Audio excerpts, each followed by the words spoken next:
नमस्कार, बहुत बहुत स्वागत है आपका। मैं हूं आपके साथ ऋतु ज्ञानवानी। आप देख रहे हैं न्यूज़ 18 का डिजिटल प्लेटफॉर्म। ईरान में चले 16 दिन के बवाल के बाद अमेरिका ने लगभग तय ही कर लिया था कि वो हमला करने वाला है। तभी उसने कदम पीछे खींच लिए। आधी दुनिया को ये बात समझ ही नहीं आई कि ट्रंप ने आखिर ऐसा क्यों किया। हालांकि अब अमेरिकी फौज की कुछ गतिविधियां ऐसी अटकलों को जन्म दे रही हैं कि ईरान में कुछ तो होने वाला है। मध्य पूर्व में बढ़ते तनाव के बीच डिएगो गार्सिया स्थित अमेरिकी सैन्य अड्डे पर असामान्य हलचल देखी जा रही है। ओपन सोर्स इंटेलिजेंस सोर्सेस के मुताबिक अमेरिका तेजी से युद्ध विमान, ईंधन भरने वाले एयरक्राफ्ट और नौसैनिक पोत इस क्षेत्र की ओर भेज रहा है। इससे ये सवाल उठने लगा है कि क्या अमेरिका ईरान के खिलाफ किसी ऐसी गुप्त कार्रवाई की योजना बना रहा है जैसी उसने वेनेजुएला में की थी। अमेरिकी राष्ट्रपति डोनाल्ड ट्रंप ने ईरान पर हमला न करने की जानकारी तो अपने सोशल मीडिया हैंडल से दी थी, लेकिन उन्होंने नेतृत्व परिवर्तन की जो बात कही है उसने आशंकाएं पैदा कर दी हैं।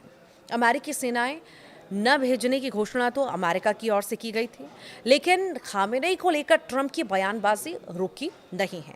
ऐसे में जब अमेरिका के विमान मध्य पूर्व के आकाश में गरजते हैं तो सवाल उठता है, आफत अभी टली नहीं है क्या?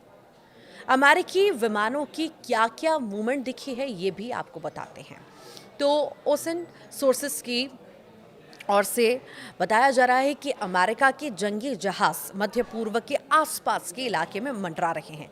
जो एयरक्राफ्ट देखे गए हैं उनमें 4 एरियल रिफ्यूलिंग एयरक्राफ्ट और अमेरिकी एयरफोर्स के 12 F-15 फाइटर जेट थे। बताया जा रहा है कि इन F-15 में से एक विमान ने एक विमान ने असामान्य तरीके से अपना पहचान का संकेत दिया, जिसे जानकर एक जानबूझकर दिया गया रणनीतिक संदेश मान रहे हैं। इसी के साथ ही अमेरिकी एयरक्राफ्ट कैरियर अब्राहम लिंकन के 23 जनवरी तक अरब सागर क्षेत्र में पहुंचने की उम्मीद है।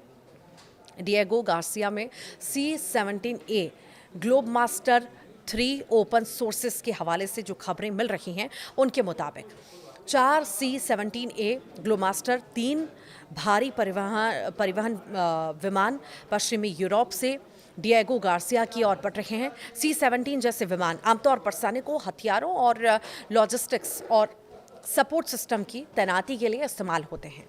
रणनीतिक रूप से डिएगो गार्सिया की अहमियत इसीलिए बढ़ जाती है क्योंकि ये हिंद महासागर के बीच में मौजूद वो आइलैंड है जहां से ईरान के भीतर स्थित लक्ष्यों पर रणनीतिक बमवर्षक अभियानों की ऑपरेशनल रेंज में आता है। यही वजह है कि यहाँ पर होने वाली किसी भी बड़ी तैनाती को हल्के में नहीं लिया जाता।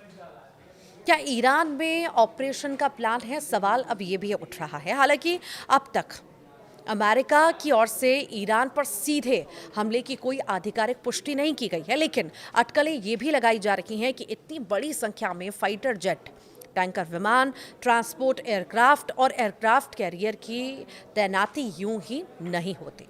उस पर भी अमेरिकी विमान ने जानबूझकर अपने सिग्नल को ऑन किया है। हालांकि हो ये भी सकता है कि अमेरिका इसके जरिए सिर्फ ईरान पर दबाव बनाना चाहता हो या फिर वो सीमित सैन्य कार्रवाई की ताक में हो। वेनेजुएला में टेस्टिंग, ईरान में प्रैक्टिस, ये भी सवाल अब आ रहा है। अटकलें ये भी लगाई जा रही हैं कि हो सकता है कि डोनाल्ड ट्रंप ईरान में वही करना चाहते हैं जो उन्होंने वेनेजुएला में किया है। उनकी ईरान में नेतृत्व परिवर्तन की चाह इसे और बल देती है। कहीं सैन्य तैनाती के बाद वो अचानक किसी रात खामेनेई के घर तक न पहुंच जाएं। हालांकि इतना आसान नहीं होगा क्योंकि ईरान की सेना ने भी पूरी तरह से तैयारी कर ली है, वो खामेनेई के साथ है। अगर ऐसा होता है तो ये देश 15 दिनों के हिंसक आंदोलन को दबा न पाता।